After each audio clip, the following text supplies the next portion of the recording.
బట్టి గడిచినటువంటి మాసమునకు అంటే 7 మాసాలకి ప్రత్యేకమైనటువంటి సందేశాలు పూర్తి చేసుకొని ఈ 8వ ఆగస్టు మాసంలో ప్రవేశించే సమయానికి మరొక ప్రత్యేకమైన అంశంలో మనం ముందుకు వెళ్ళడానికి దేవుడి సహాయాన్ని అందించాడు.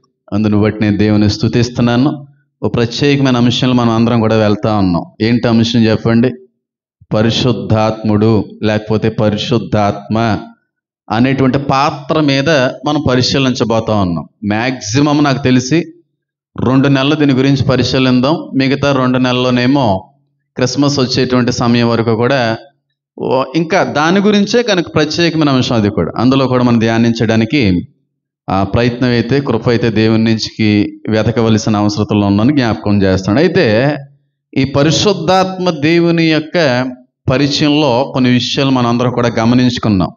గడిచిన వారంలో పరిశుద్ధాత్ముడు అనేటువంటి పేరు ఎందుకు వచ్చింది, పరిశుద్ధాత్మ అని ఎందుకు పిలువబడతా ఉన్నాడు, ఆయన అసలు ఎవరో, ఆయన భూమి మీద చేసేటువంటి పని ఏంటి అనేటువంటి విషయాలు అనేకమైనవి తొలి పరిచయంలోనే మనం చాలా వరకు నేర్చుకోవడానికి దేవుడి సహాయాన్ని అందించాడు. ఎందుకు పరిశుద్ధాత్మని పిలుస్తారు అనే విషయం తెలుసుకున్నాం. అసలు పరిశుద్ధాత్మ ఎవరో అనే విషయాన్ని తెలుసుకున్నాం. అసలు ఆయన భూమి మీదకి ఎందుకు వచ్చాడు అనే విషయాన్ని కూడా తెలుసుకోవడానికి దేవుడు సహాయాన్ని అందించాడు. అయితే ఈ రోజున ఇదే పరిశుద్ధాత్మ చేసేటువంటి పని ఏంటి? మొట్టమొదటగా ఎవరైతే యేసుక్రీస్తు ప్రభువు వారిని నిజమైనటువంటి దేవునిగా స్వీకరించి అంగీకరించి ఆయన దైవంగా ఎంచి వాళ్ళ జీవితాన్ని కొనసాగిస్తూ ఉంటారో వాళ్ళందరినీ కూడా ఒక కాపరికి అప్పచెప్తాడని మాట్లాడుకున్నాం. ఎవరైతే బాప్తిసం పొందుకొని యేసుక్రీస్తు వారి యొక్క నామాన్ని ధరిస్తారో, ఆయన మాత్రమే నిజమైనటువంటి దేవుడని చెప్పి విశ్వసిస్తారో ఆ బిడ్డలందరినీ కూడా ఒక కాపరికి అప్పచెప్తాడు. లేదంటే ఒక పొలానికి సంబంధించిన కాపరికి అప్పచెప్తాడు. ఆ కాపరికి అప్పచెప్పిన తర్వాత ఆయన చేసే పని ఏంటంటే ఆ పంట ఫలింపులోకి రావడానికి ఆయన ప్రయత్నిస్తూ ఉంటాడు. ఆ పంటని ఫలింపులోకి నడిపించడానికి ఆయన సహాయం చేస్తూ ఉంటాడు అనేటువంటి విషయాన్ని మీ అందరూ కూడా తెలియపరిచారు. అంటే ఏ వ్యక్తి అయితే యేసుక్రీస్తు ప్రభువు వారిని సొంత రక్షకునిగా స్వీకరించాడో ఆ వ్యక్తిని మొట్టమొదటిగా ఒక చక్కటి సంఘంలోకి ఏర్పరుస్తాడు. ఆ సంఘంలో ఏర్పరిచి వాక్యం ద్వారాగా ఫలింపులోకి రావడానికి ప్రయత్నిస్తూ ఉంటాడు. ఎవరైనా పరిశుద్ధాత్ముడు. అయితే దేవుని ఎరిగినటువంటి వ్యక్తుల జీవితంలో ఆయన చేసే పనిది. అంటే ఆయన్ని నమ్మి ఆయన నామాన్ని ధరించుకొని యేసుక్రీస్తు ప్రభువారు నిజమైనటువంటి దేవుడిని చెప్పి అంగీకరించి బాప్తీసం పొందుకుని వెళుతున్నటువంటి ప్రతి వ్యక్తిలో కూడా చేసే పనిది. ఫలింపుల్లోకి నడిపించేటువంటి ప్రయత్నం, సహకారం, ప్రోత్సాహం, సహాయం అంత ఆయన అందిస్తూ ఉంటాడు. మరి యేసుక్రీస్తు ప్రభువారిని తెలుసుకోలేని వ్యక్తుల యొక్క పరిస్థితి ఎలా ఉంటుంది?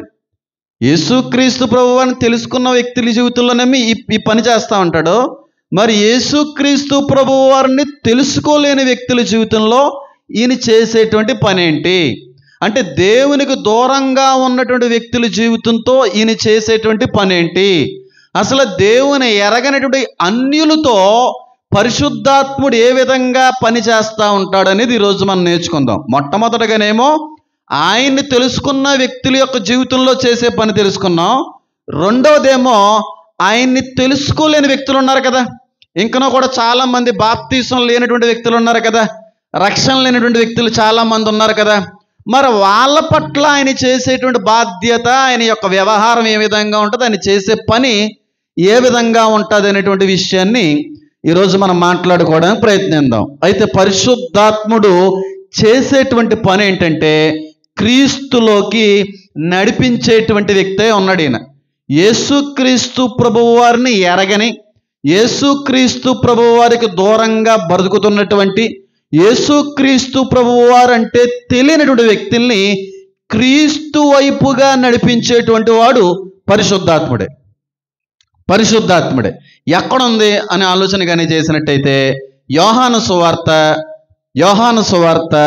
16వ అధ్యాయాన్ని కానీ దాని ప్రధాన ప్రాముఖ్యమైన అంశంగా కానీ మనం తీసుకున్నట్టయితే దేవుని ఎరగనటువంటి వ్యక్తుల పట్ల అన్యజనాంగంతో లోకస్తులతో ఆయన వ్యవహరించే తీరు ఎలాగుంటుంది, ఆయన చేసేటువంటి పని ఏ విధంగా ఉంటుంది అనేది ఈరోజు మనం ధ్యానించుకోవడానికి ప్రయత్నం అయితే చేద్దాం. యోహాను సువార్త 16వ అధ్యాయము 13వ వచనానికని ఎవరైనా త్వరగా చదివితే ఒక చక్కటి మాట చోట ఉంది. ఎవరైనా త్వరగా చదవడానికి ప్రయత్నించండి. అయితే ఆయన అనగా సత్యస్వరూపి అయిన ఆత్మ వచ్చినప్పుడు మిమ్మును సర్వసత్యములోనికి ఏం చేస్తాడంట? నడిపిస్తాడు. ఏ ఆత్మ అంటే అక్కడ ఏ ఆత్మని రాయబడి ఉంది? సత్య స్వరూపి అయిన ఆత్మ. ఆత్మ అనేది చిన్న లెటర్స్తో రాయబడలేదు. మీరు ఏ బైబిల్లో చూసుకున్నా బోల్డ్గా ఉంటాయి. ఆత్మ అనేటువంటి పదం కొంచెం థిక్గా రాయబడిందా మీ బైబిల్లో? అన్ని పదాలు ఒక విధంగా ఉంటే ఆత్మ అనే పదం మాత్రం కొంచెం బోల్డ్గా, థిక్గా, స్ట్రాంగ్గా రాయబడింది. అలాగే ఏ చోట రాయబడినా మీకు అర్థం అవ్వాల్సిన విషయం ఏంటంటే పరిశుద్ధాత్మ అని అర్థం. పరిశుద్ధాత్మ అనేటువంటి దానికి పోల్చి రాసేటువంటి ఆత్మ అనే పదం బోల్డ్గా రాయబడింది బైబిల్ గ్రంథంలో. ఇంగ్లీష్ బైబిల్లో లేకపోవచ్చు, తెలుగు బైబిల్లో ఆ ధన్యతని ఆ గ్రంథకర్తల్లో ప్రింటింగ్ ప్రెస్ వాళ్ళు మనకు అందించారు. కాబట్టి ఇక్కడ వాక్యం సెలవిస్తూ ఉంది, సత్య స్వరూపి అయినటువంటి ఆత్మ, సత్య స్వరూపి అయిన పరిశుద్ధాత్మ సర్వసత్యములోనికి. ఎవరో సర్వసత్యం? నేనే మార్గాన్ని, సత్యాన్ని, జీవాన్ని అన్న క్రీస్తు వైపు, క్రీస్తులోనికి నడిపించేటువంటి వాడు ఎవడన్నమాట? పారాసామిలి గారా? హేమన్ బాబు గారా? సంతోషమ్మ గారా? కాదు, పరిశుద్ధాత్ముడే క్రీస్తులోని పరిచయం చేస్తాడు.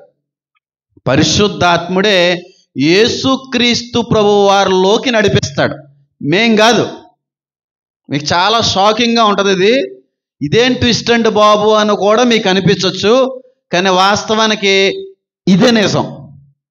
ఒక సేవకుడు దేవుళ్ళలోకి నడిపించడం, పరిశుద్ధాత్ముడే ఒకరిని దేవుళ్ళలోకి నడిపిస్తాడు. అందుకే వాక్యంలో ఒక మాట ఉంటుంది. ఎక్కువ వాక్యాలు మాట్లాడడం నాకు అనుభవాల్లో లేనిది కనుక ఎక్కువ మాట్లాడినాం. అందుకే ఒక చిన్న మాట గుర్తు చేస్తా ఉన్నాను చూడండి. మీరు నన్ను ఏర్పరచుకొనలేదు కానీ నేనే మిమ్మల్ని ఏం చేశానని ఉందా బైబిల్లో? ఏర్పరచుకున్నాను. అంటే ఒక వ్యక్తి క్రైస్తవ్యంలోకి నడిపించడం అనేది అసాధ్యం. ఒక వ్యక్తి క్రీస్తులోకి రావడం అనేది జరిగేది కాదు. పరిశుద్ధాత్మ దేవుడే ఒక వ్యక్తిని క్రీస్తులోకి నడిపిస్తాడు.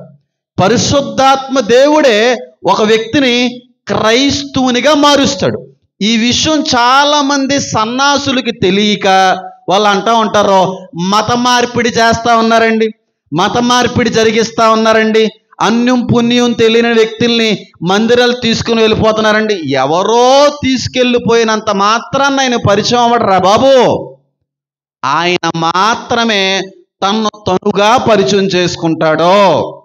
సత్యస్వరూపి ఆత్మ సర్వసత్యములోనికి ఏం చేస్తుంది? నడిపిస్తుంది. అంతేకాని పాస్టర్ గారు నడిపించరు, ఇంకొకరు నడిపించరు. వాళ్ళు పాత్రలు మాత్రమే. నడిపించేవాడు, ఓ వ్యక్తిలో ఆలోచన పుట్టించేవాడు పరిశుద్ధాత్మ దేవుడు. అందుకే నేను మాట చెప్తా ఉంటాను, బాప్తీసం పొందుకున్న తర్వాత వచ్చేటువంటిది పరిశుద్ధాత్మ కాదు. బాప్తీసం పొందుకోక మునుపు నుంచి కూడా పరిశుద్ధాత్మ ఉంటుంది. కానీ చాలామంది అనుకుంటారు బాప్తీసం పొందుకుంటేనే పరిశుద్ధాత్మ పొందుకోవచ్చు అని చెప్పి. ఇప్పుడు ఇక్కడ సౌమ్య అనేటువంటి ఒక యవనస్తురాలు ఉంది. ఆవిడ పాటలు పాడుతుంది. ఏ ఆత్మతో పాడుతుంది? బాప్తీసం ఉందా అమ్మాయికి? మరి అదేంటి? చాలా ఫూలిష్ ఒక ఆలోచన పెట్టేశారు. ఎవరు పెట్టారో తెలియదు, అసలు ఎక్కడ మొదలైందో తెలియదు, అసలు ఎక్కడి నుంచి వచ్చిందో కూడా తెలియదు. బాప్తీసం అనేది కొత్త నిబంధన కాలానికి సంబంధించింది. మరి పాత నిబంధనలు వీళ్ళందరూ కూడా ఆత్మతో నడిపించలేదా? ఆత్మతో దావీదు ఆరాధించలేదా? నాట్యం ఆడలేదా? అంటే బాప్తీసం లేకపోయినా సరే పరిశుద్ధాత్మ దేవుడు అనేటువంటి వాడు ఒక వ్యక్తిలో ఆవరిస్తాడో వస్తాడో, ఇందులో సందేహం లేదు. ఈ కంక్లూజన్లోకి మీరు రావాలి. ఈ దరిద్రమైనటువంటి ఒక అబద్ధ బోధ నుంచి మీరు బయటికి రావాలి. బాప్తీసం తీసుకుంటే పరిశుద్ధాత్మ దేవుడు వస్తాడు అనేది అబద్ధం. బాప్తీసం తీసుకోక ముందు నుంచి కూడా పరిశుద్ధాత్మ దేవుడు మనల్ని వాడుకుంటాడనేది నిజం. బాప్తీసం తీసుకోకముందు పరిశుద్ధాత్మ క్రీస్తులోకి నడిపిస్తుంది. బాప్తీసం తీసుకున్న తర్వాత అదే పరిశుద్ధాత్మ క్రీస్తులా మారుస్తుంది. అది తేడా. ఎంతమందికి అర్థమైంది? కానీ ఇది విషయం బయట ఉన్నదే కదా. బాప్తీసం తీసుకుంటే పరిశుద్ధాత్మ పొందుకుంటామనేటువంటి వార్త లోకంలో ఎక్కడ పడితే అక్కడ ప్రచురింపబడేటువంటిదే, అన్ని పరిచయల్లో ఉన్నటువంటిదే. కానీ దాన్ని నేను కొట్టేస్తాను, దాన్ని నేను నమ్మను. ఆధారాలు కూడా చూపిస్తాను. కానీ చాలామంది పాస్టర్లు ఈ బోధ జరిగిస్తూ ఉన్నారు. మీకు పరిశుద్ధాత్మ కావాలంటే బాప్తీసం పొందుకోండి, మీకు పరిశుద్ధాత్మ రావాలంటే రక్షణ పొందుకోండి. అసలు ఆ రక్షణ పొందుకోవాలి, బాప్తీసం తీసుకోవాలి అనేటువంటి ఆలోచన ఆయన పుట్టించాలి. ఆయన ఉంటేనే వస్తుంది ఆలోచన. ఆయన లేకుండా బాప్తీసం తీసుకోవాలనే ఆలోచన ఎక్కడ వస్తుంది? అంటే బాప్తీసం తీసుకోకముందు ఆయన నీలోకి నాలోకి వచ్చేసాడనే కదా అని అర్థం. అంతే కదా అని అర్థం. మరి చాలామంది లాజిక్ ఎందుకు మిస్ అవుతున్నారో నాకు తెలియదు. లాజిక్ ఎందుకు మిస్ అవుతున్నారో, లోకాన్ని ఎందుకు అలా భ్రమ పెడుతున్నారో, దేవుల్లోకి రావలసిన ఆత్మలు ఎందుకు అలాగ దారి తప్పిస్తున్నారో, వాళ్ళు ఏ ఆత్మలతో నడిపించబడుతున్నారో మరి నాకైతే అర్థం కావట్లేదు. నేను చెప్పకూడదు, నాకు అర్థం కావట్లేదు. ఇంకా బాగా అర్థమయ్యేలా చెప్తాను చూడండి. ఇప్పుడు హాస్పిటల్కి వెళ్ళాం మనం. హాస్పిటల్లో డాక్టర్ గారు స్కానింగ్లు చేసేసి, ఈసీజీలు చేసేసి, థ్రెడ్మిల్ టెస్ట్లు అన్నీ కూడా జరిగించేసి, 2D ఎకోను లేదంటే ఏ ఉంటాయి కదా ఎంఆర్ఐ స్కాన్లు ఇవన్నీ చేసేసి అన్నీ బాగున్నాయి. కానండి ఆ గుండెకాయ దగ్గర నరాలు మాత్రం, వెయిన్స్ మాత్రం, ఆర్టరీస్ మాత్రం మూసుకుపోతున్నాయండి. మీరు అర్జెంటుగా ఎంత త్వరగా అయితే స్టంట్ వేయించుకుంటారో అంత బేగా బ్రతుకుతారు మీరు అని చెప్పి డాక్టర్ గారు చెప్తారు. మనకి డాక్టర్ గారనే చెప్తారు. డాక్టర్ గారు పరిశీలించి పరీక్షించి, గుండె బాగాలేదు, గుండె బలహీన పడిపోయిందండి, మీరు బ్రతకడం కష్టం అండి, అర్జెంటుగా స్టంట్ వేయించుకోండి అని చెప్పే వ్యక్తి ఆయనే. అదే వ్యక్తి ఆపరేషన్ థియేటర్ వరకు నడిపిస్తాడు. అదే వ్యక్తి స్టంట్ కూడా వేస్తాడు. మన ప్రాబ్లంని చూపించింది ఆయనే, ఆపరేషన్ థియేటర్ వరకు నడిపించింది డాక్టర్ గారే. ఆ ఆపరేషన్ థియేటర్లో స్టంట్ వేసేటువంటిది కూడా చెప్పండి ఆయనే. పరిశుద్ధాత్మ దేవుడు అదే చేస్తాడు. నీలోకి వచ్చేది, నీ బలహీనతలను తెలియపరిచేది ఆయనే. యేసుక్రీస్తు ప్రభువు అనేటువంటి వ్యక్తిని పరిచయం చేసేది ఆయనే. రక్షణ తీసుకోకపోతే సత్తావరా అని చెప్పేది ఆయనే. క్రీస్తు వరకు నడిపించే రక్షణ ఇచ్చేది కూడా ఆయనే. మొత్తం అంతా కూడా చేసేది ఈయనే. కానీ చాలామందికి అర్థం కాక బాప్తీసం పొందుకుంటే ఆత్మ వస్తుంది, బాప్తీసం పొందుకుంటే పరిశుద్ధాత్మ వస్తుంది, బాప్తీసం పొందుకుంటేనే వరాలు గిరాలు, అవి కరెక్టే. కానీ బాప్తీసానికి పరిశుద్ధాత్మకి సంబంధం లేదు. బాప్తీసం తీసుకుందాము అనే ఆలోచన రావడంతోనే మనకు అర్థమవుతుంది ఆయన ఆల్రెడీ మనలో ఉన్నాడు. ఆ ఆలోచన పుట్టించింది ఆయన. ఆయన లేకుండా అసలు క్రీస్తు అనేటువంటి వాడు ఎలా పరిచయం అవుతాడు మనకి? ఆలోచన ఎలా పడుతుంది? అంతే కదా. ఎంతమందికి అర్థమవుతుంది నేను చెప్పేది? యేసుక్రీస్తు ప్రభు వారిని తెలుసుకోవాలంటే మొట్టమొదటిగా మనకు ఆలోచన కలగాలి కదా.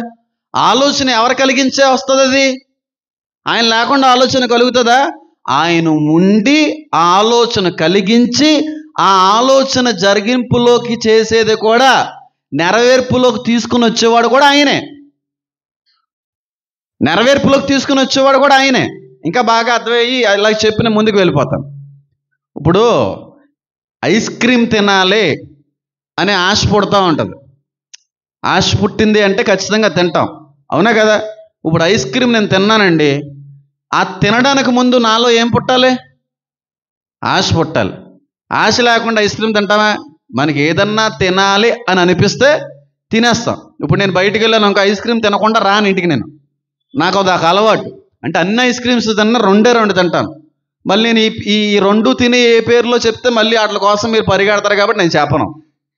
నేను బయటికి వెళ్ళానంటే ఆ 2 ఐస్ క్రీమ్ కోసం వెతుకుతాను, ఖచ్చితంగా తింటాను. కానీ నిన్న తినలేదు, ఎందుకంటే నాకు అవ్వలేదు అసలు. ఎందుకు? చిన్నప్పటి నుంచి మాకు చిన్నతనం నుంచి రాత్రి భోజనం చేసి పడుకునే ముందు ఐస్ క్రీమ్ తినడం అనేది అలవాటు చేస్తారు మా నాన్నగారు, చిన్నప్పటి నుంచి కూడా. అవునా కదమ్మా? భోజనం నాన్నగారు షాప్ నుంచి వచ్చే సమయానికి ఐస్ క్రీమ్ ఫ్యామిలీ ప్యాక్ తెచ్చుకుని వచ్చేవారు, బాక్స్ తీసుకుని వచ్చేవారు. మేమిద్దరూ తినేసిన తర్వాత పడుకునేవాళ్ళం. తినకుండా ఫ్రిడ్జ్లో కూడా పెట్టేవారు కాదు, నిద్ర లేపి తినిపించి పడుకోబెట్టేవారు. అది ఎప్పుడు వరకు అలవాటు అయిందంటే కొంచెం పెద్ద అయ్యే వరకు వచ్చింది. ఐస్ క్రీమ్ తినకుండా పడుకోకూడదు అనేది కొంచెం పెద్ద అయ్యే వరకుని. కానీ కొంచెం పెద్ద అయిన తర్వాత ఐస్ క్రీమ్ ప్లేస్లోకి అవి వచ్చినాయి. అవి లేకుండా పడుకునేవాని కాదు. ఐస్ క్రీమ్ లేకుండా పడుకునేవాని కానీ చిన్నప్పుడు. యవన దశలోకి వచ్చిన తర్వాత ఇది లేకుండా పడుకునేవాని కాదు. ఇప్పుడు దేవుళ్ళలోకి వచ్చిన తర్వాత వాక్య ప్రార్థన లేకుండా పడుకోను. అయితే ఇప్పుడు కూడా ఆశ ఉంది, ఎక్కువ తిన్నాను కానీ వెళ్తే మాత్రం తింటాను. పేర్లు చెప్పను, నేను చెప్తే మళ్ళీ మీరు ట్రై చేస్తారు కాబట్టి చెప్పను. అసలు ఈ 2 ఐస్ క్రీమ్లు తింటాను, ఈ 2 ఫ్లేవర్స్ తింటే ఈ 2 రకాలే తింటాను. అది తినేసి ఇంకేం వద్దు, నాకు హ్యాపీగా ఉంటుంది, నాకు మనసు అంతా ప్రశాంతంగా ఉంటుంది. ఇప్పుడు నాకు ఐస్ క్రీమ్ తిన్నాను, ఆ తినే ముందు నాకు ఏం రావాలి, బుర్రలో ఆశ రావాలి, ఐస్ క్రీమ్ తినాలి అని అనిపించాలి. అనిపించకుండా అవుతుందా? ఎప్పుడు అనిపిస్తుంది? బ్రెయిన్ బాగా పనిచేస్తుంటేనే ఆ స్పర్శ అనేది, ఆశ అనేటువంటిది పుడుతుంది. క్రీస్తులోకి నడిపించేటువంటి పరిశుద్ధాత్మ నీలో పనిచేస్తేనే క్రీస్తును అనుభవించాలి, క్రీస్తును రుచి చూడాలని అనిపిస్తుంది. అసలు ఆ నడిపించే ఆత్మే నీలో లేదనుకో, అసలు క్రీస్తుని రుచి చూడాలనే ఆలోచన ఎందుకు పడుతుంది? అర్థమైందా? ఈ లాజిక్ ఎందుకు మిస్ అవుతున్నారు పాస్టర్లు నాకు అర్థం అవట్లేదు. బాప్తీసం తీసుకుంటే అసలు బాప్తీసానికి దీనికి సంబంధం ఏంటి బాబు? బాప్తీసం తీసుకున్న తర్వాత నుంచి ప్రత్యేకమైన వరాలు వస్తాయంటే నేను నమ్ముతాను. అంతకుముందు వాడబడరా, అంతకుముందు ఆ వరాలు వినియోగించుకోవచ్చు, అదే నమ్ముతాను నేను. కాబట్టి ఐస్ క్రీము తినాలి అంటే ఆశ పుట్టాలి. ఆశ పుట్టాలంటే బ్రెయిన్ బతుకుండాలి. క్రీస్తును రుచి చూడాలంటే క్రీస్తును అనుభవించాలని ఆశ పుట్టాలి. ఆశ పుట్టాలంటే పరిశుద్ధాత్మ మనలో బతుకుండాలి, ఆయన జీవించగలిగి ఉండాలి. ఇప్పుడే జరుగుతుంది. కాబట్టి బాప్తీసం లేని వాళ్ళను కూడా క్రీస్తులోకి నడిపించే వాళ్ళు ఎవరన్నమాట? పరిశుద్ధాత్ముడు. ఆయన లేకుండా క్రీస్తుని నమ్మాలని, బాప్తీసం పొందుకోవాలని, మందిరాలకి వెళ్ళాలని, రక్షణ ఏదో రకంగా మనం పొందుకోగలగాలని చెప్పి ఆలోచన పుట్టదు. ఆయన పుట్టిస్తేనే వస్తుంది. ఇది ఎక్కడుందండి? దీనికి తగిన ఆధారాలు మీరు చూపించగలరండి అంటే చాలా ఆధారాలు చూపించగలను.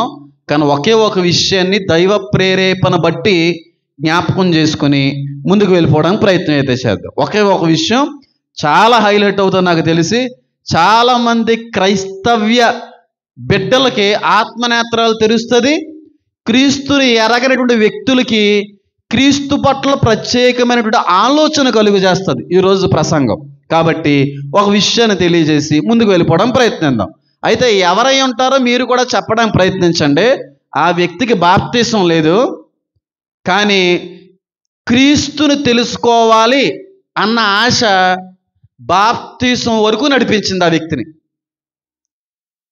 ఆ వ్యక్తికి బాప్తీసం లేదు, బాప్తీసం ఇంకా తీసుకోలేదు ఆ వ్యక్తి, కానీ తెలుసుకోవాలి, దేవుడి కొరకు నేర్చుకోవాలి, క్రీస్తుని అనుభవించగలగాలి అనే ఆలోచన బాప్తీసము లేదంటే రక్షణలోకి నడిపించింది ఆ వ్యక్తిని.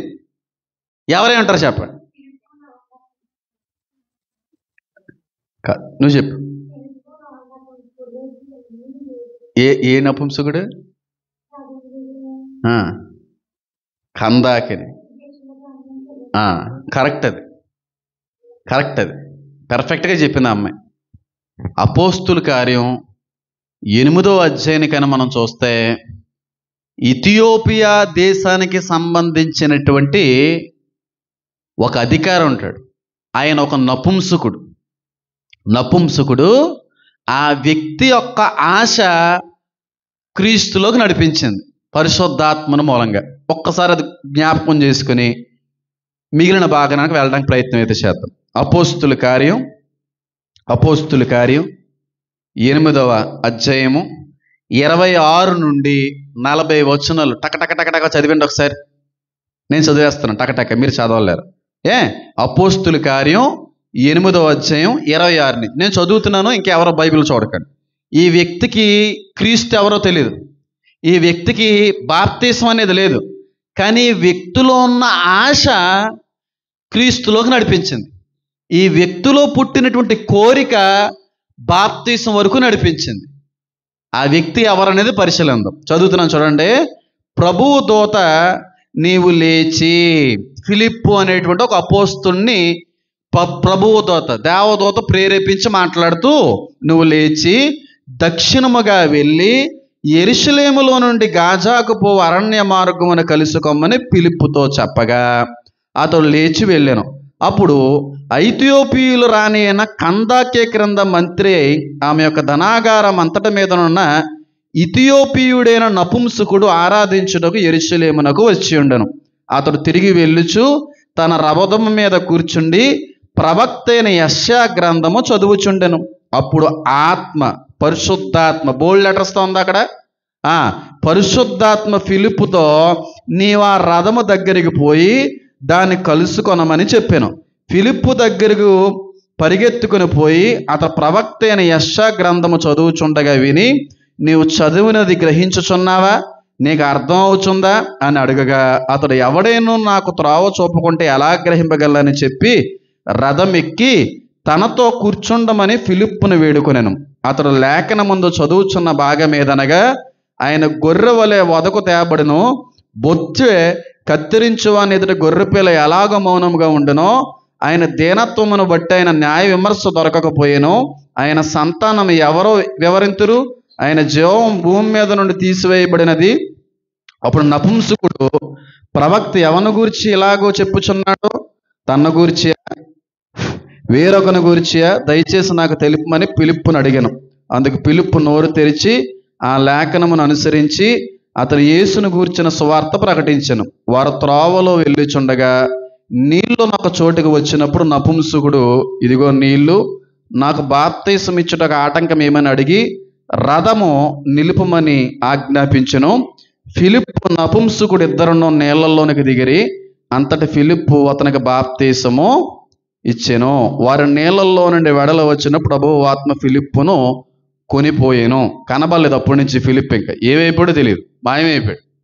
వాస్తవానికి అయితే అంతే, అక్కడ రాశారు కానీ కనబడలేదంట. ఎందుకు కనబడలేదు, తీసుకుని వెళ్ళిపోయాడా, అసలే అక్కడికి మాయమైపోయాడు అనేది ఎవరికీ తెలియదు. ఇక్కడ వాక్యాన్ని కానీ మనం జాగ్రత్తగా పరిశీలిస్తే, ఐథియోపియా దేశానికి సంబంధించిన కందాకే అనేటువంటి రాణి దగ్గర పనిచేసేటువంటి ఒక నపుంసకుడు వచ్చాడు యెరూషలేముకి దేవుని ఆరాధించుకోవడానికి. అయితే ఆ వ్యక్తి ఆరాధించేసుకుని వెళ్ళిపోతున్నాడు, రథం ఎక్కి వెళ్ళిపోతున్నాడు. వెళ్ళిపోయేటువంటి క్రమంలో ఆయన బైబిల్లో చదువుతూ ఉన్నాడు. కొత్త నిబంధన లేదు అప్పుడు, పాత నిబంధనే కనుక బైబిల్ చదువుకుంటున్నాడు. యెషయా 53వ అధ్యాయం చదువుకుంటున్నాడు. ఆయన ఇక్కడ రాయబడలేదు, అది యెషయా 53వ అధ్యాయంలో కనబడుతుంది ఆ మాట. యెషయా 53:12 ఆ వచనాల్లో కనబడుతుంది. చదువుతున్నాడు కానీ ఆ నపుంసకుడు ఆ చదువుతున్నటువంటి ఆ వాక్యం అర్థం కావట్లేదు.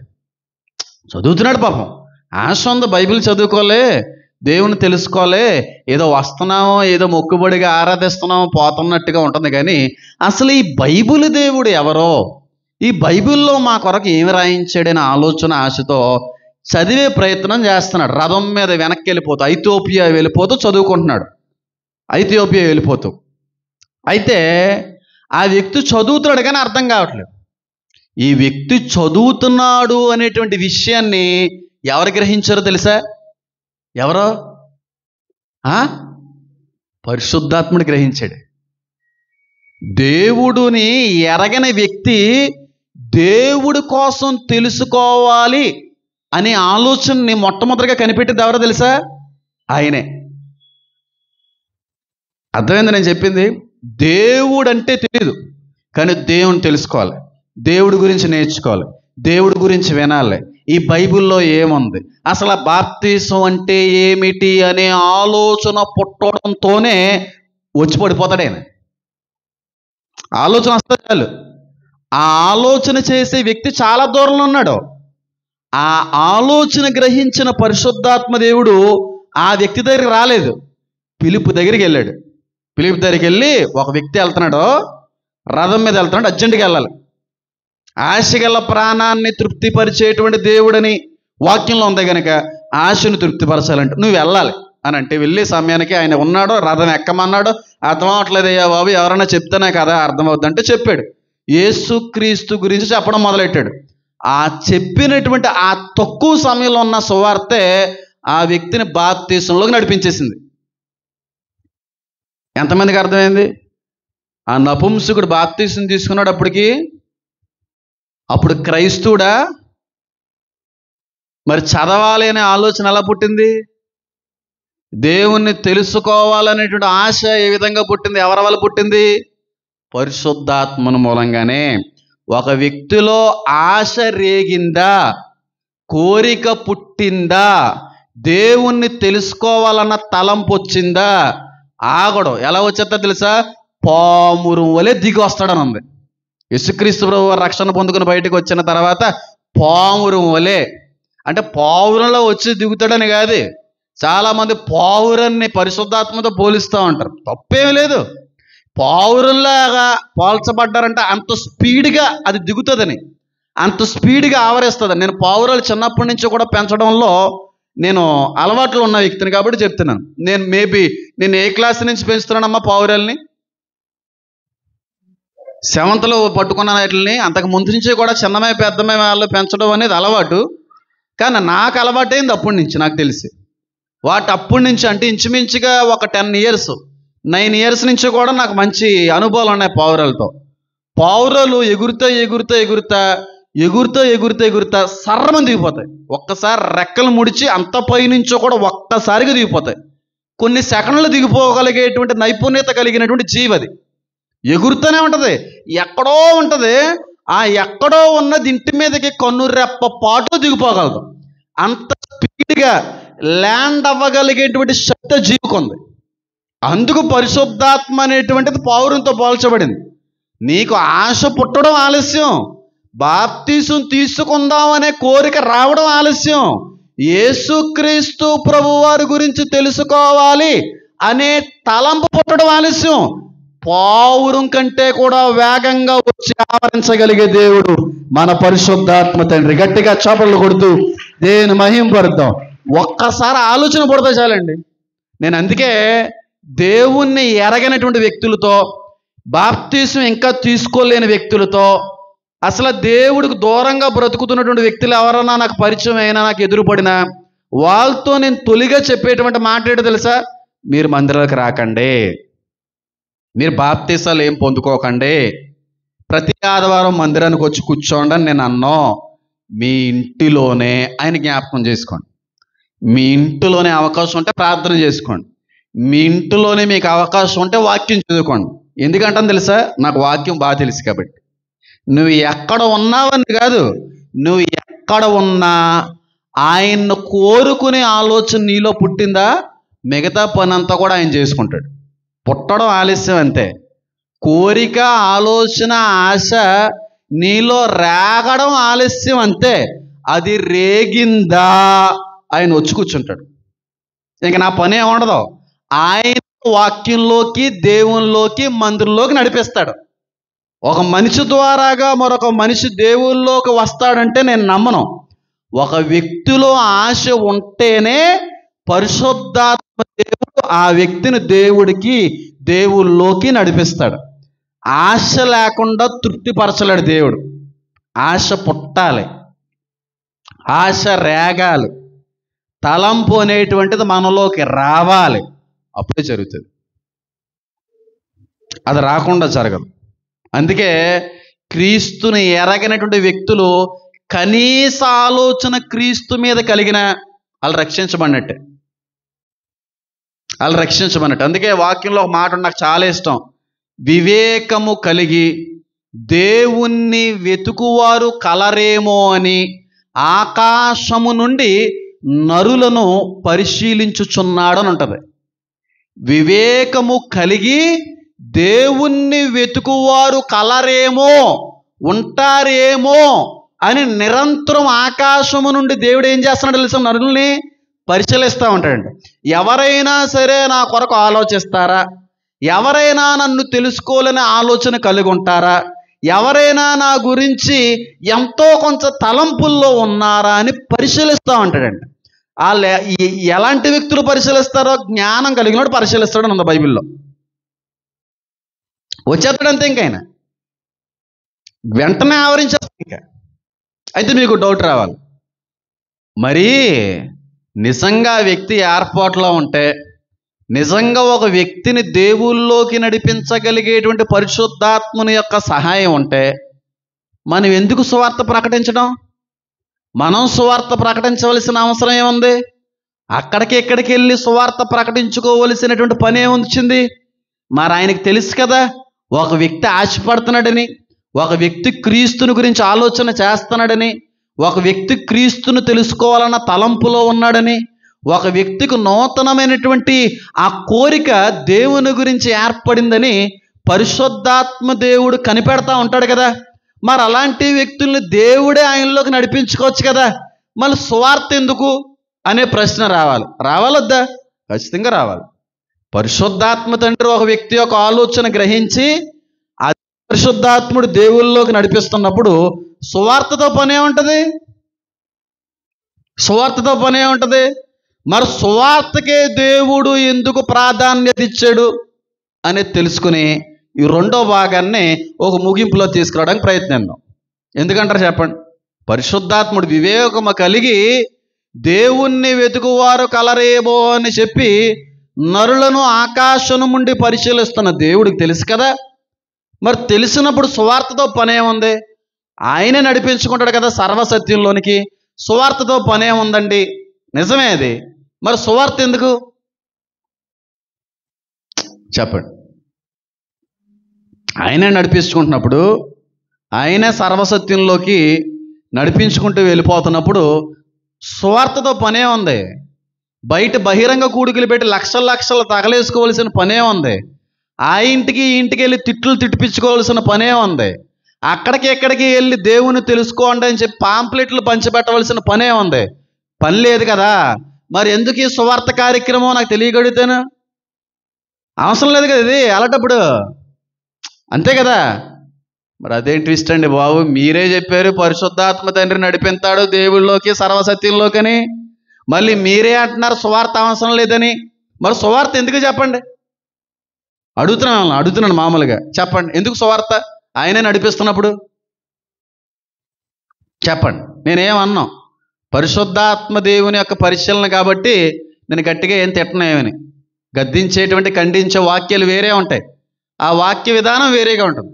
ఇది వేరేది. ఆయన గురించి పరిచయం, ఆయన గురించి నేర్పుతున్నాను. ఇక్కడ గద్దించడానికి ఖండించడానికి ఏముంటుంది?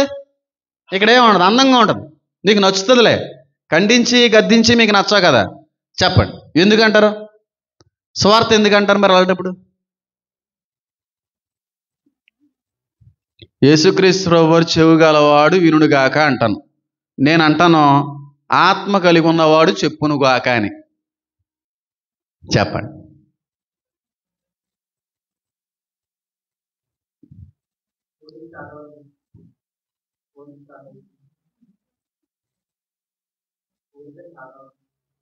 ఇందాక ఆ ఇథియోపియా రాని దగ్గర పనిచేసేవాడికి ఆల్రెడీ కోరుకుంది కదా. అప్పటికి కోరుకుంది కదా, కోరుకుంది కాబట్టి చదువుతుంది. ఆడన్నా తప్పు కాదు, కరెక్టే.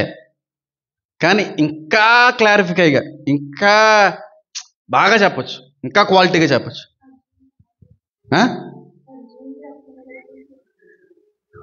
ఏ పరిచయం? కుక్కలు అరుతున్నాయి అక్కడ అంటున్నాయి.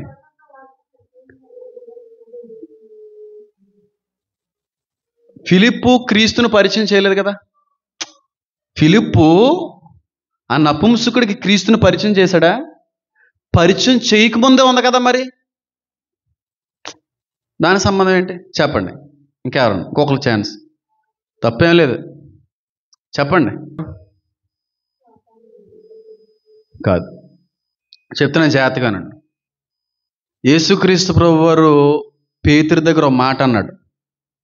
ఒక మాట అంటారు ఏమనంటే, మీరు చేపల పట్టు జాలర్లు కాదు కానీ మనుషులు పట్టు జాలర్లుగా మారుస్తానని. ఇప్పుడు ఎవరన్నా గేలం పట్టుకుని ఒక చెరువు దగ్గరికి వెళ్ళి గేలం వేసినప్పుడు ఒక చేప పడుతుంది. ఒకటైనా పడుతుంది చేప, రెండైనా పడతాయా? ఫెవిక్విక్ అడ్వర్టైజ్మెంట్ లాగా ఎలా అంటేస్తో 10 అంటుకో కదా. ఒక గేలానికి ఒక చేపే పడుతుంది. ఆ చెరువులో ఒక చేపే ఉందా? ఒకటే పడిందేటి? బోల్డ్ అని చేపలు ఉన్నాయి, ఒక్కటే ఎరకి ఆకర్షించబడింది. లోకంలో కోట్లాది ఆత్మలు ఉన్నాయి, ఒక్క ఆత్మ రక్షించమన్నా చాలు. ఆ ఆత్మ రక్షించబడాలంటే క్రీస్తు అనే ఎరయ్యాలి. అయితే చేప ఎరను చూసి పట్టుకుంటే ప్రాణాన్ని కోల్పోతుంది, కానీ క్రీస్తు సువార్త అనే ఎర నశించిపోయే ఆత్మని వెతికి రక్షిస్తుంది. గట్టిగా చప్పట్లు కొడుతూ దేవుని మహింపరుతాం. ఒక ఎర్రని చేప పట్టుకుంటే ప్రాణాన్ని కోల్పోద్ది, సువార్త అనే ఎర్రను పట్టుకుంటే అదే ప్రాణం రక్షించబడుతుంది. చాలా ఉన్నాయి లోకంలో, అందరి దగ్గరికి మనం వెళ్ళాం, కానీ ఎవరో ఒకరు మాత్రం ఆకర్షించబడతారు వాక్యానికి. ఎవరో ఒకరు మాత్రం అత్యున్నతమైన శక్తిని కనుపరుస్తారు. ఆ ఒక్క ఆత్మ రక్షించబడినా చాలు. ఆ ఒక్క ఆత్మ రక్షించబడినా చాలు, ఇంకా అవసరం లేదేమి, ఇంకా అసలు అవసరం లేదు. మరి ఆ ఒక్క ఆత్మ రక్షించబడాలంటే ఎర్ర వేయాల. ఆ ఎర్రే సువార్త. ఆ ఎర్ర సువార్త. ఎందుకు ఈ మాట చెప్తున్నానంటే, నేను చాలాసార్లు చెప్తూ ఉంటాను, విన్నటువంటి వాక్యాన్ని నలుగురితో పంచుకుంటున్నారా లేదా, విన్నటువంటి వాక్యాన్ని నలుగురికి తెలియపరుస్తున్నారా లేదా, విన్నటువంటి వాక్యాన్ని నలుగురికి అందిస్తున్నారా లేదని. ఎందుకంటాను తెలుసా? ఒక ఆత్మ ఎక్కడో ఆశపడుతూ ఉంటుంది, ఎవరు ఎర్రేస్తారా అని చెప్పి. వాటికి మనం కనుగోవాలంటే మనకు అర్థం కాదు. అది మనకి ఆత్మల పట్ల భారం కలుగు చేసేది పరిశుద్ధాత్ముడే. మనకు ఒక వ్యక్తి ఇంటికి వెళ్ళి సువార్త ప్రకటించాలనే కోరిక కలుగు చేసేది కూడా పరిశుద్ధాత్ముడే. ఎందుకో తెలుసా? ఎవరో బాధలో ఉన్నారు, ఎవరో సమస్యలో ఉన్నారు, ఎవరో శ్రమల్లో ఉన్నారు, ఎవరికో ఆదరించేటువంటి మాట కావాలి. ఆ మాట ఎవరు చెప్తారా అని చెప్పి ఎదురు చూస్తున్నటువంటి ఆ విషయాన్ని గమనించిన దేవుడు ఇక్కడి నుంచి ఆ చేప దగ్గర పంపుతాడు. ఆ చేప ఆకలిని గమనించాడు. పాపం ఎవరో లేరు, ఆవిడని ఆదరించడానికే, బలపరచడానికి సమస్యలు ఎక్కువ ఉన్నాయి, పాపం ఆవిడికి శ్రమల్లో మునిగిపోయింది, ఎవరో కూడా బలపరిచే. కాబట్టి ఆశగల ప్రాణాన్ని తృప్తిపరిచేటువంటి దేవుడే. ఎవరో ఆశపడుతున్నారు, ఎవరో నిట్టూర్పులో ఉండిపోయారు, నిరుత్సాహంలో ఉండిపోయారు, వేదంలో సతమతం అయిపోతున్నారు, చెప్పశక్యము కానంత బాధ అనుభవించేటువంటి వ్యక్తులు ఎక్కడో ఉన్నారు. ఆ బాధలో ఉన్నటువంటి వ్యక్తి యొక్క ఆత్మఘోషణ గమనించిన దేవుడు ఆ వ్యక్తి దగ్గరికి ఎవరినైనా పంపించాలని నన్ను వాడుకుంటాడు. అందుకే ఆ వ్యక్తి ప్రేరేపించబడుతుందండి, ఆ ఇంటికి వెళ్ళి వాక్యం చెప్పాలనిపిస్తుందండి, ఆ ఇంటికి వెళ్ళి స్వార్థ ప్రకటించాలనిపిస్తుందండి అని అంటే నువ్వు పిలుపున్న స్థానంలో ఉన్నావని అర్థం చేసుకో. పిలుపుని ఎలాగైతే ఎక్కడో ఉన్నటువంటి వ్యక్తిని ఎక్కడో ఉన్నటువంటి వ్యక్తి దగ్గరికి నడిపించాడో అదే విధంగా నన్ను నడిపిస్తాడు దేవుడు. ఒక వ్యక్తి నా గురించి ఆలోచిస్తున్నారా, బైబిల్లో దేవుణ్ణి చంపేశారంట అన్న ఆలోచన చాలండి ఆయన ఆకర్షించుకోవడానికి. యెరూషలేము అనేటువంటి దేశంలో ఒక వ్యక్తి ఉండేవాడంట, ఆయన యావత్ సృష్టిలో ఉన్న పాపం కొరకు ప్రాణత్యాగం చేసాడంట అనేటువంటి వ్యక్తి ఆలోచన చాలు ఆయన రావడానికి, ఆయన ఆకర్షింపచేయడానికి.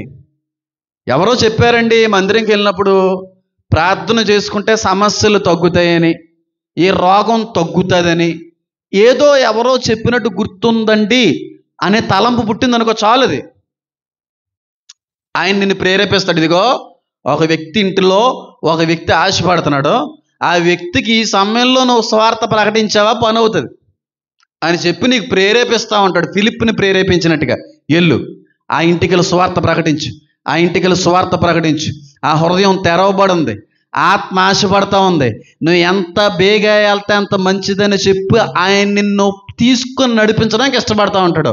కానీ వెళ్ళడానికి ఇష్టం లేని సమయంలో ఆ వెలిగిన మంటనే ఈలోపు ఆపేస్తాడు అపవాది. డైవర్ట్ చేస్తాడు మైండ్ని, ఆలోచన పూర్తిగా తప్పించేస్తాడు, ఆలోచన పూర్తిగా చంపేస్తాడు. ఆ ఆలోచన చంపబడక మునిపే నువ్వు ఆయన యొక్క ప్రేరేపణకి ఏం చేయాలి? లోబడాలి. ఫిలిప్పు లోబడ్డాడు గనికే నపుంసకుడు రక్షించబడ్డాడు. మళ్ళీ నపుంసకుడు యెరూషలేము వచ్చినట్టుగా ఎక్కడ రాయబడలేదు. చాలామంది అశ్రద్ధ చేస్తూ ఉంటారు, చాలామంది నిర్లక్ష్యంగా వ్యవహరిస్తూ ఉంటారు. దేవుడు అంతరంగంలో ఒక ఆలోచన పుట్టిస్తూ ఉంటాడు. అమ్మా, ఎలాగే ఇంటికి వెళ్ళినప్పుడు 2 మాటలు చెప్తే ఏమైంది? ఆ 2 మాటలే ఏదో ఒక రోజున వారిని దేవుణ్ణి జ్ఞాపకం చేసుకునేందుకు ఉపయోగపడతాయేమో. 2 మాటలే. ఏదో ఒక ఎర్ర ఉంటేనే కదండి, ఏదో ఒక విత్తనం ఉంటేనే కదండి అసలు భూమిలో నుంచి బయటకు వచ్చేది. అది విత్తనమే లేకపోతే అలాగా? ఆ విత్తనాలు మీరు వెయ్యాలి, ఏదో రోజున ఉపయోగపడతాయి. ఆ రోజు కాకపోయినా ఏదో రోజు. ఆ నపుంసకుడు ఎవరో చెప్పు ఉంటారో, చెప్పబట్టే బైబిల్ తెరిచాడు ఆయన. చెప్పు వదిలేశారు, ఆశ పుట్టింది. ఇప్పుడు ఆశ రక్షణలోకి నడిపించాలంటే ఇంకో వ్యక్తి యొక్క ప్రమేయం ఉండాలి. ఆ వ్యక్తే సువార్థికుడు. సువార్థికుడు లేకుండా పరిశుద్ధాత్ముడు ఏం చేయలేడు. సువార్థికుడు లేకుండా దేవుడు ఒక ఆత్మను రక్షించుకోలేడు. సువార్థికుడు అవసరం. ఎందుకంటే ప్రభువైన యేసుక్రీస్తు వారు కూడా ఆఖరిగా చెప్పిన మాట అదే, మీరు నలుదిక్కులకి వెళ్ళి ఈ రాజ్య సువార్తను ఏం చేయండి. ఇదొకటే చెప్పాడు, ఇంకేం చెప్పలేదు. ఒకవేళ ప్రేరేపించబడుతున్నావు నువ్వు కూడానే, ఎవరింటికన్నా వెళ్ళి వాక్యం అందించాలని ఆశపడుతుందా? అయ్యో, నీ కళ్ళ ముందే చాలామంది ఆత్మలు నశించిపోయేని ఏంటి అనే భారం నీకు కలిగిందా? ఇది బాగా గుర్తుపెట్టుకో. ఎవరైతే పదే పదే పదే గుర్తొస్తా ఉన్నారో ఆ వ్యక్తిని రక్షించుకోవడానికి దేవుడు నిన్ను వాడుకోవడానికి ఇష్టపడుతున్నాడు. ఒక ఫిలిప్పు లాగా నువ్వు ఆయన దృష్టిలో కనబడుతున్నావు. అది వినియోగించుకుంటే మంచిదే. దాన్ని అశ్రద్ధపరుచుకున్నావా, నువ్వు కాకపోతే ఇంకొకరిని వాడుకుంటాడు. కానీ లోపల ఆత్మ కానీ నశించిపోతే మొదటగా ప్రేరేపించాడు చూడు నిన్ను అడుగుతాడు లెక్క. అస్సలు అశ్రద్ధ చేయకండి, అస్సలు నిర్లక్ష్యంగా వ్యవహరించకండి.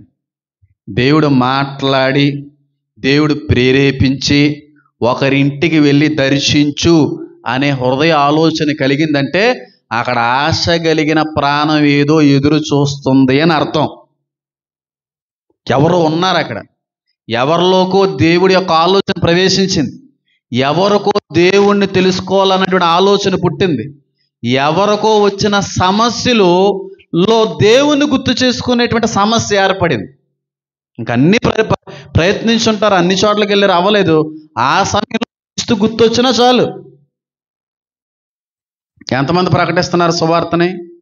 కనీసము కలిగి దేవుణ్ణి వెతుకువారు కలరేమో అని దేవుడు ఎలాగైతే నరుల పట్ల చూస్తా ఉన్నాడో అదే విధంగా సాతాను కూడా దేవుణ్ణి ఎవరైనా తెలిసేసుకుంటారేమో అని ఆ ఆలోచనని, ఆ తలంపుని చంపేయాలనే ఆలోచన కూడా వాడు కలిగి ఉంటాడు. అందుకే ఆ చంపేయాలి, ఆపేయాలి అనే ఆలోచన ఆ వ్యక్తి జరిగించకముందే నువ్వు వెళ్ళి ఏం చేయాలి? అక్కడ సువార్త ప్రకటించాలి.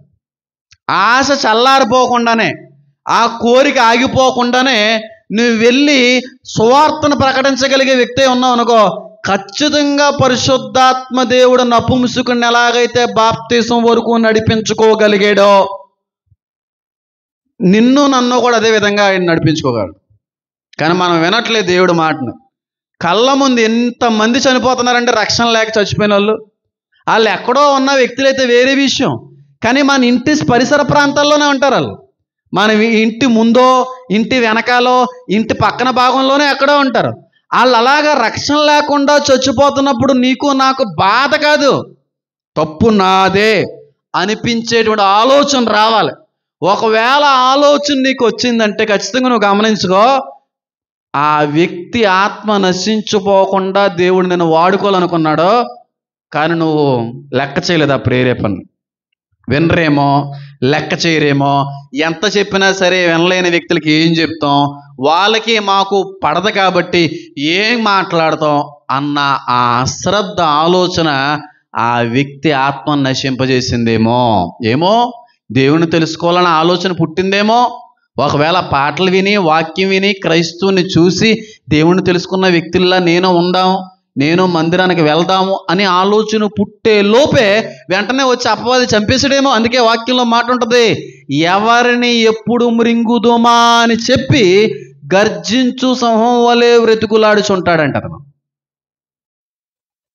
నిజం చెప్తున్నాను, దేవుడి గురించి ఆలోచన లేనని చెప్పు సాతానేం పట్టించుకోడు. కానీ ఆలోచన పుట్టిందా, సాతాను యొక్క ప్రధాన ఉద్దేశం ఒకటే, అని చంపేయాలి. ఆలోచన పండక మునిపే చంపేయాలి. సాతాను ఎవరిని చంపుతాడంటే దేవుని తెలుసుకోవాలి అని ఆలోచన పుట్టినట్టు చంపేస్తాడు.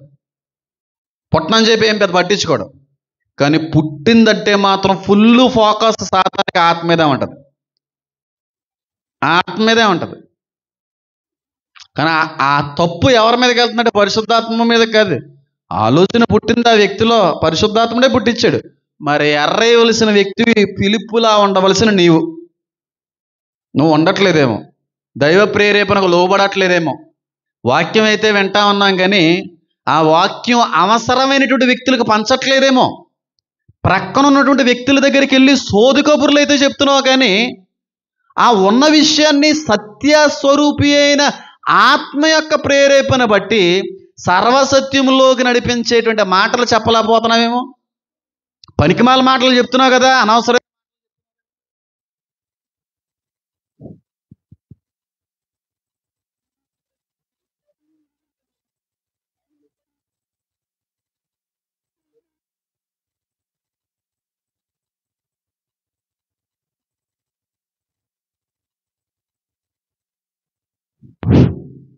కరెంట్ పోయింది, ఫ్యాన్లు కట్టాడు.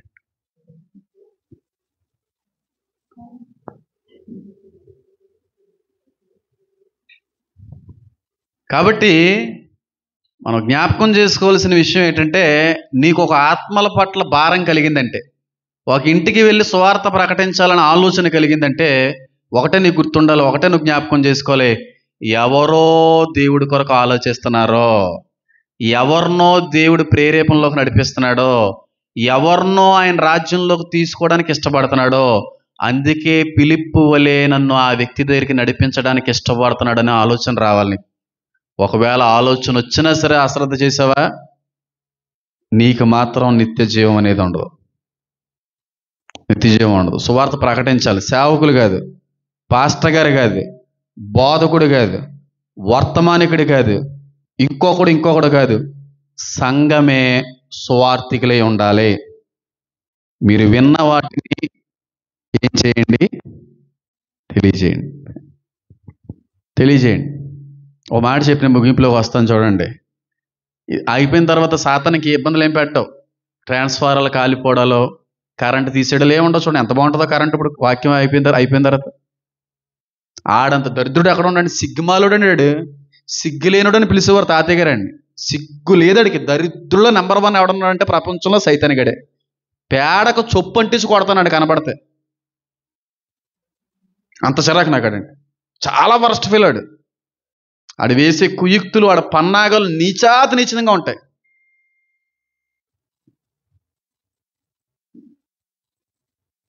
ఒక అమ్మగారు ఉండేవారు ఈ సంఘంలో, రక్షణ పొందుకుని చనిపోయింది. కానీ రక్షణకు ముందు దేవుణ్ణి ఎరిగిన వ్యక్తి కాదు ఆవిడ. భయంకరమైన విగ్రహారాధికురాలు ఆవిడ. ఎన్ని పూజలు చేసిందో, ఎన్ని మొక్కులు మొక్కిందో, ఎన్ని దేవుళ్ళు తిరిగిందో, ఎన్ని గోపురాలు ప్రదక్షిణలు చేసిందో చెప్పనవసరం లేదు. ఆ వాటన్నిటితో పాటుగా ఇదే చర్చిలోకి వచ్చేటువంటి వ్యక్తుల్ని గేటు బయట తిట్టేదంట ఆవిడ. మాల దేవుణ్ణి నమ్ముకుంటావా, చిన్న కులానికి సంబంధించిన దేవుణ్ణి నమ్ముకుంటావా అని వచ్చే వ్యక్తులు తిట్టేదంట ఆ వ్యక్తి.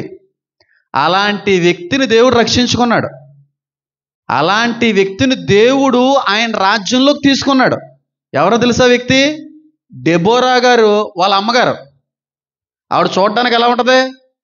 బాహుబలిలా ఉంటుంది. కొడితే ఏమన్నా అయిపోతాయేమని భయం కూడా వద్ది. అలాంటి ఆవిడ గేటు దగ్గర నించుని చర్చిలోకి వచ్చే వాళ్ళని తిట్టిదంట ఆవిడ. ఎల్లుదే గారు కాదండి, ఎందుకు వెళ్తున్నా సిగ్గు లేకుండా, కాపుదానిమైనా ఇంకోటి అన్నట్టుగా తిట్టిదంట. అలాంటి వ్యక్తి అలాగే కొనసాగింది. కానీ ఒక రోజున నాకు దేవుడు ప్రేరణ అందించాడు, ప్రేరేపించాడు. ఆవిడ చూస్తేనే భయం నాకు. ఎవరికైనా భయమే, ఎందుకంటే ఆవిడ ఆకారం, ఆవిడ ఎత్తు, ఆవిడ ఫిజికల్ అపియరెన్స్ అలా ఉంటుంది ఆవిడది. అలాంటి వ్యక్తి ఇంటికి వెళ్ళి బాప్తీసం తీసుకోండి అని చెప్పమన్నాడు ఆయన. నేను బతుకుతానని ఆయన బాప్తీసం తీసుకుని ఆవిడ దగ్గరికి వెళ్ళి చెప్పనా పరిస్థితులు ఏమో వాళ్ళ కుటుంబంలో బాగలేదా అని చెప్పి నా మనసులో అనుకుంటున్నాను. మొదటి రోజు అలా అన్నాడో మళ్ళీ మాట్లాడలేదు, నేను అశ్రద్ధపరిచానని. రెండోసారి మళ్ళీ మాట్లాడాడు. ఒకసారి ఇంటికి వెళ్ళి ఆవిడ దర్శించు. నేను అసలు ఎవరింటికైనా వస్తానండి, ఎవరింటికన్నా వచ్చి ప్రార్థనలు చేయడంలో ఏమంటారు దర్శనాలు ఏమైనా చేస్తాను, ఎవరింటికి వెళ్ళను. అలాంటిది నా అంతటి నేను బయట వాకల్లో తిరిగేటువంటి చెప్పులు వేసుకుని ట్రాక్ ప్యాంటుతో ఇంటికి వెళ్ళిపోయి పైకి కూర్చున్నాను. ఆవిడ అలా మాట్లాడుతుంది అని తెలిస్తే ఎప్పుడు వెళ్ళిపోదు. చాలా బాగా మాట్లాడింది ఆవిడ. బాబు రా బాబు అని కూర్చొని అంటే నేను చేతిలో చేసి ఆవిడతో మాట్లాడతా అమ్మ నాకు చాలా ఆనందం వేసిందమ్మా, దేవుడు పంపితేనే వచ్చాను ఇక్కడికి, దేవుడు ప్రేరేపించాడు.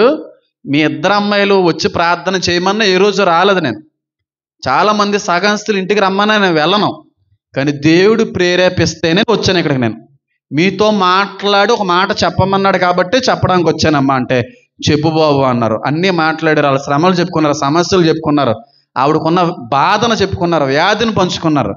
అప్పుడు అన్నానమ్మా చాలా బాగా మాట్లాడారు, అన్నీ బాగున్నాయి, అన్నీ చాలా దూరంగానే ఉంచారు, మరి బాప్తీసం తీసుకోవడం ఏ ఆలస్యం అంటే ఆవిడ అన్నదే మీరు ఇప్పుడు తీసేసుకుంటాను నేను. ఈ కందాకే దగ్గర పనిచేసిన నపుంసకుడు గురించి ఎప్పుడు చదివినా నాకు ఆవిడే గుర్తుంది. ఇప్పుడు తీసుకుంటాను నేను, ఈ క్షణంలో తీసుకుంటాను అని బాప్తీసం తీసుకున్న కొన్ని నెలల్లో చచ్చిపోయింది ఆవిడ. కొన్ని నెలల్లో, సంవత్సరాలు కాదు నెలలే. సేమ్ ఫిలిప్పుని ఎలాగైతే ఆ రోజు ప్రేరేపించి అక్కడ పంపించాడో అలాగే పంపించబడిన వ్యక్తిని నేను. అక్కడ ఆశగా ఉన్నట్టుంది, దేవుని తెలుసుకోవాలన్న ఆలోచన ఉందేమో, కానీ ఒకప్పుడు దేవుని తిట్టాను కదా అనేటువంటి అపరాధ భావం కూడా ఉంది. సాతాను పెడుతున్నాడు అది. చిచ్చి అన్ని మాటలైనా అక్కడికి వెళ్ళి కూర్చుంటావా, మాల దేవుడు అన్నావు, తక్కువ కులం దేవుడు అన్నావు, అక్కడికి వెళ్తావా అనేమో సాతాను ఆపుతున్నాడు. కానీ ఈవిడికి ఎంతో కొంత ఆశ ఉంది, దేవుడి మీద ఏదో కలిగింది. ఈ కూతుర్లు చెప్పడం, బాబు వాక్యం చెప్తున్నాడు, తాతగారి కంటే బాగా ఏం చెప్పి ఆవిడని కదిలించడం, ఆకర్షించడం చేయడమే చేయింది. కానీ అక్కడ ఆవిడ అన్న గత మాటలన్నీ కూడా ఆవిడని ఆపేస్తా ఉన్నాయి. కానీ ఎప్పుడైతే నేను వెళ్ళి ఆ ఆశకి నా ఆలోచన తోడైందో, దేవుడి ప్రేరేపణ తోడైందో, ఆ వ్యక్తి ఆలోచించకుండా రక్షణ పొందేసింది, చచ్చిపోయింది. ఆ ప్రేరణకు లోబడాలంటాను. అందుకే నేను పరిశుద్ధాత్మ దేవుడిని తండ్రిని నిన్ను ప్రేరేపిస్తున్నాడంటే, ఒక వ్యక్తి దగ్గరికి వెళ్ళి సువార్త ప్రకటించాలని ఆలోచన పుట్టించాడంటే ఆల్రెడీ ఎవరో ఒక రెడీగా ఉన్నారని అర్థం. ఎవరో రెడీగా, నువ్వు వెళ్ళకపోతే ఆడొస్తాడు, నువ్వు వెళ్ళకపోతే మరొక దురాత్మ వెళ్ళి అక్కడ ఆపేస్తుంది ఆ పని. సువార్త ప్రకటించాలి అనే ఆలోచన వచ్చిందా, మళ్ళీ ఎప్పుడు ఆలస్యం చేయకండి, ఎప్పుడు అశ్రద్ధ చేయకండి. చాలా బలమైన కార్యం ఏదో ఉంది నీ ప్రేరేపణ వెనకాల. సరదాగా దేవుడు ఏం ప్రేరేపించడండి. సరదాగా నేను ఎవరో ఇంటికి వెళ్ళి వాళ్ళతో తిట్లు తినిపించాలన్నంత దరిద్రుడైతే కాదు దేవుడు, మన దేవుడు. మహా గొప్ప కార్యం ఉంది నీకు వచ్చిన ప్రేరేపణ వెనకాల, అది నీకు తెలియదు. ఇప్పుడు ఆ నపుంసకుడు ఎంతమందిని మార్చాడో, అక్కడికి వెళ్ళి ఐథియోపియాకి వెళ్ళి ఎంతమందికి బాప్తీసం ఇచ్చారో.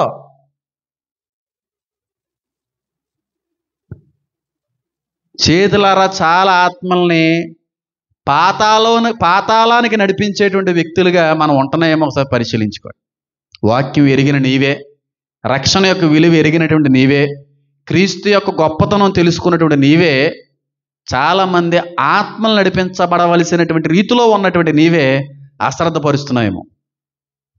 పరిశుద్ధాత్మ దేవుడైతే అక్కడ రెడీగా ఉంచాడు, నీకు రెడీగా మంచి ప్రేరేపణ అందిస్తున్నాడో, కానీ నువ్వు వెళ్ళలేకపోతున్నాయేమో. పిలిపి వెళ్ళినట్టుగా, హేమాను వెళ్ళినట్టుగా వెళ్ళి ఎందుకు దేవుడి కార్యాన్ని జరిగించడం ఎందుకు? అలాంటి ఎన్ని సాక్ష్యాలు ఏమంటే, ఇక్కడ ఒక సురేష్, ఏమ్మా సురేష్, ఆవిడ రమ్మంటే ఎక్కడో ఊరెళ్ళి అసలు వాళ్ళు ఎవరో కూడా తెలదు, నాకు వెళ్ళాలనే ప్రేరేపణ.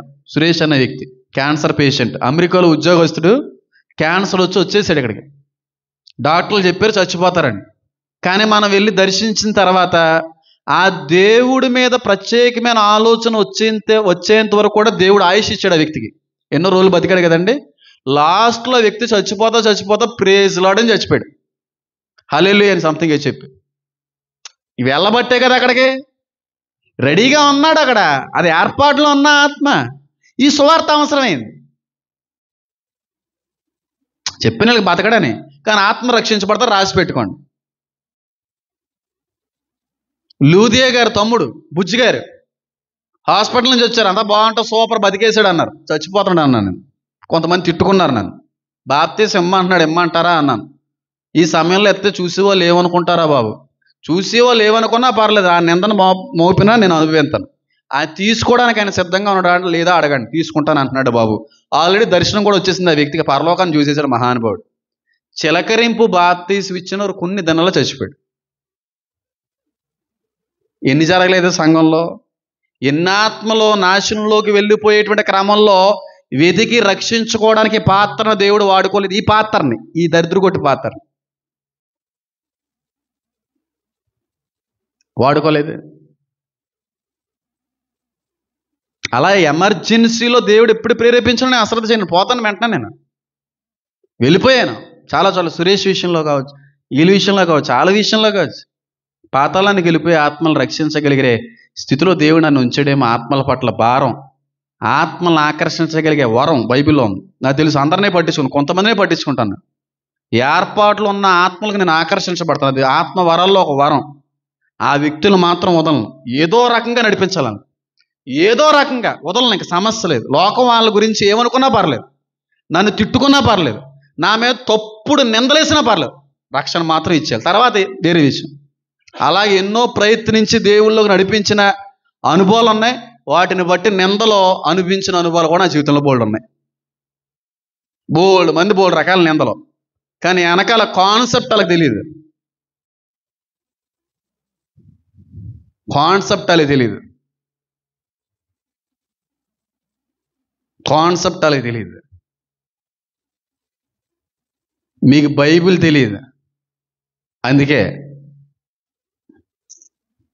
ఏర్పాట్లో ఉన్న ఆత్మని రక్షించాలంతే. ఆ బాధ్యత దేవుడు ఇచ్చాడంతే. నాకు ఏమైనా పర్లేదు అంతే. దాన్ని ఏం చేయాలో మళ్ళీ ఆయన మాడిఫై చేసుకుంటాడు ఆయన. ఆ సమయంలో మనకు అది కొన్ని అలా అనిపించి ఉండొచ్చు. బోల్డ్ మంది పేర్లు చెప్పగలను. యవనస్తుల పేర్లు చెప్పగలను నేను. యవన స్త్రీల యొక్క పేర్లు చెప్పగలను. నాకు ఆత్మ రక్షించబడాలంతే. ఆత్మ రక్షించబడాలి. దాని కోసం ఎన్ని నిందలైనా అనుభవించిన రోజులు కూడా లేకపోలేదు. ఈ రోజులు బలమైన పాత్రలుగా దేవుని కొరకు వాడబడుతున్న వ్యక్తులు ఉన్నారు. నాకు కొంతమంది పరిచయాలు ఉంటాయి ఫోన్లో. నాకు భయం ఆడవాళ్ళతో మాట్లాడడం అంటే. చాలా ఇబ్బంది నాకు. ఏమో ఎంతవరకు లీడ్ చేస్తుందో, ఎంతవరకు లాగి తీసుకుని వెళ్తుందో అని చెప్పి. కానీ కొన్ని ఏర్పాట్లో ఉన్న వాళ్ళు ఉంటారు, వాళ్ళతో మాత్రమే నేను రిప్లై ఇస్తుంటాను. అందరితో ఇవ్వను నేను. వాళ్ళు ఆ వాక్యానికి రెస్పాండ్ అయ్యేటువంటి క్రమం చూసి ఎంతగానో సంతోషిస్తూ ఉంటాను. చాలా బాగున్నాం బ్రదర్. మా భర్త గారు అయితే బాప్తీసం తీసుకోలేదు, నేనేమో బాప్తీసం తీసుకుని అన్ని కుటుంబంలోకి ఇవ్వబడిన వ్యక్తిని. కానీ మీ మాటల ద్వారా నా భర్తని మార్పులోకి నడిపిస్తున్నాను నేను. ఏం చేయాలి, ఇలా చేయాలి, ఇలాంటి సజెషన్లు అడిగేటువంటి వ్యక్తులు. ఆనందం అయితే అందరితోనే కాదు. ప్రత్యేకమైన వారం కొంతమందికి ఇచ్చాడు, ఎవరికే వాడుకోలేదు. పిలుపుని వాడుకున్నాడు. ఏం చేస్తాం మరి? అంతమంది అపోస్తుల్లో, అంతమంది శిష్యుల్లో ఫిలిప్ కేవలం ఆ వ్యక్తి కొరకు మాత్రమే నియమించబడ్డాడు. రక్షించుకున్నాడు, వెళ్ళాడు బయటికి. బంగారు లాంటి కూతుర్లు, మామూలు కూతుర్లు కూడా కదా ఆయనకి. అలా ఉంటుంది.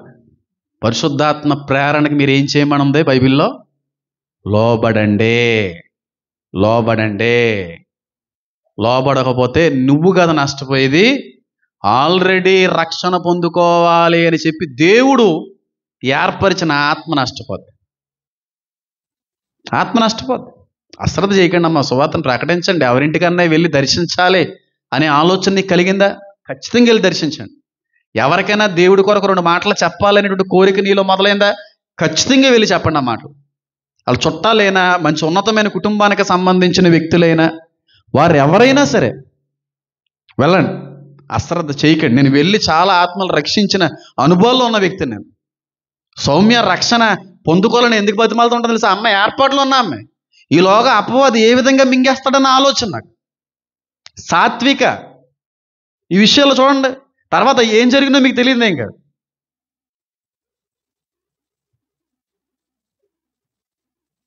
బోల్డ్ చెప్పగలను నేను రక్షించుకున్నాను, నా దేవుడి యొక్క ప్రేరేపణకు లోబడి నేను.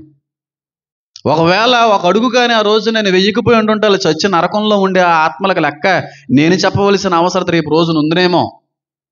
చెప్పడం నా బాధ్యత. మీకు బాధ అనిపించవచ్చు, చాలా చిరాకు అనిపించవచ్చు, అతమాట్లు మా మీదే పడతాడని కూడా అనిపించవచ్చు. కానీ ఆత్మకు నేను ఆకర్షించబడ్డాను. నేను ట్రై చేసే విధంగా, నేను మార్చుకునే విధంగా నేను చేయగలను. అదొద్దు, అదొద్దు. నేను చేయగలను ఎలాగన్నా సరే, అదొద్దు. కొంతమందికి అది అప్లికబుల్, కొంతమందికి అది అప్లికబుల్ కాదు. అది ఇక మీకు వదిలిపెడుతున్నాను నేను, మీకు వదిలిపెడుతున్నాను. ఆలోచించేయండి. సారమ్మ గారు, పట్నం గారు, తల్లి గారు నిండు వృద్ధాప్యురాలు ఆవిడ. 90+ అమ్మ, 100 సంవత్సరాలు వచ్చినాయి అమ్మ. కనీసం ఆవిడ ఇలాగే లేగడం కూడా లేగదు. దేవుడు అంటే ఆసక్తి. నేను ఏదో ఒక రోజు ఇంటికి వెళ్ళిపోయి ఈవిడ రమ్మంటేనే వెళ్ళాను. అన్నీ కూడా పెద్ద కుటుంబాలే.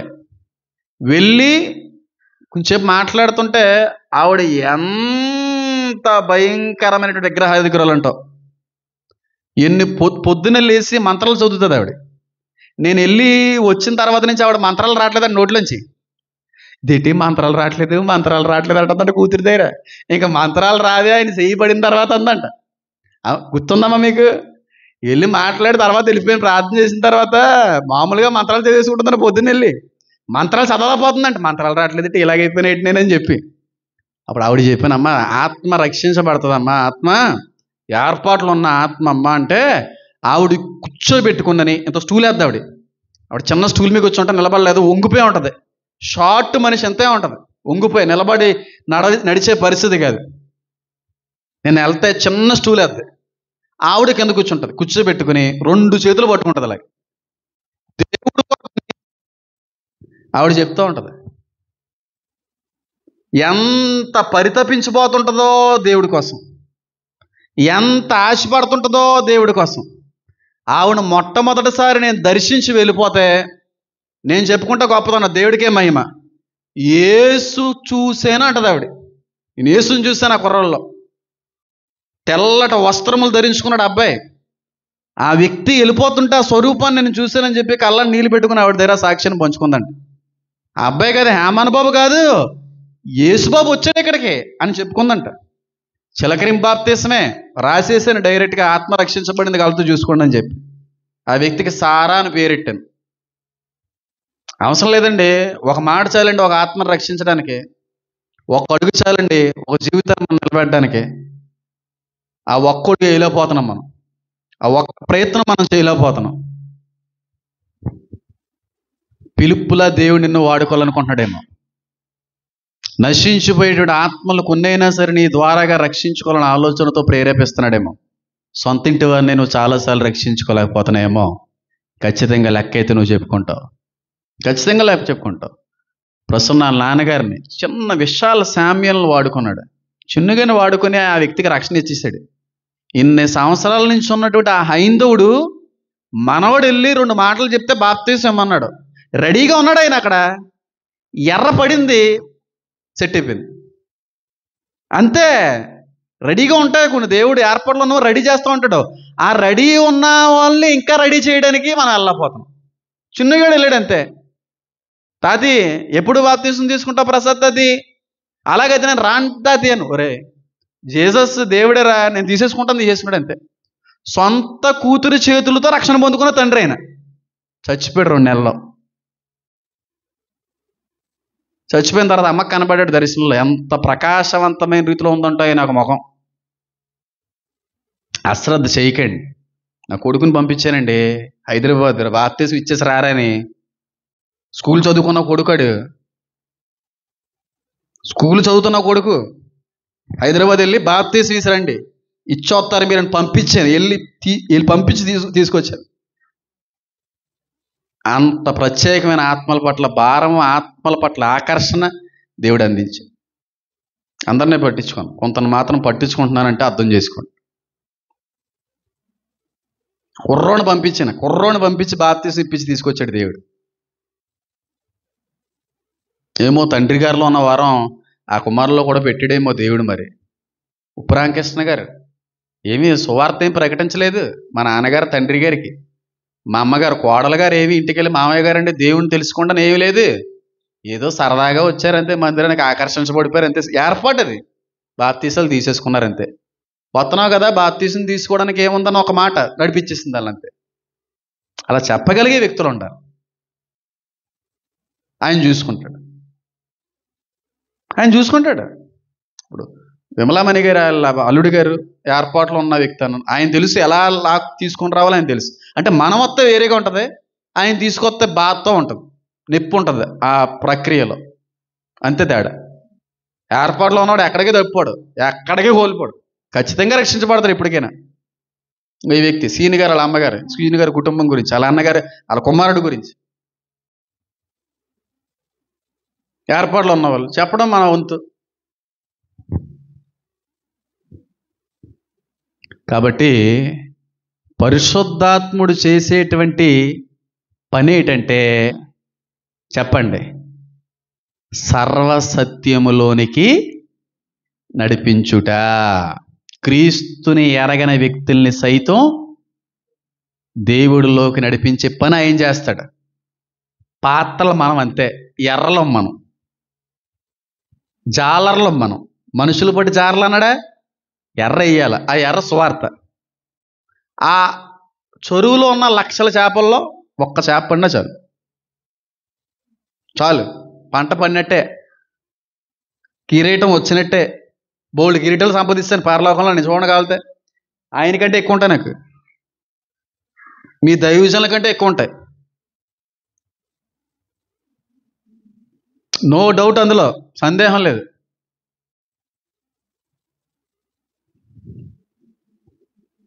కళ్ళు మూసుకొని ప్రార్థన చేద్దాం. నా దేవ, నా తండ్రి,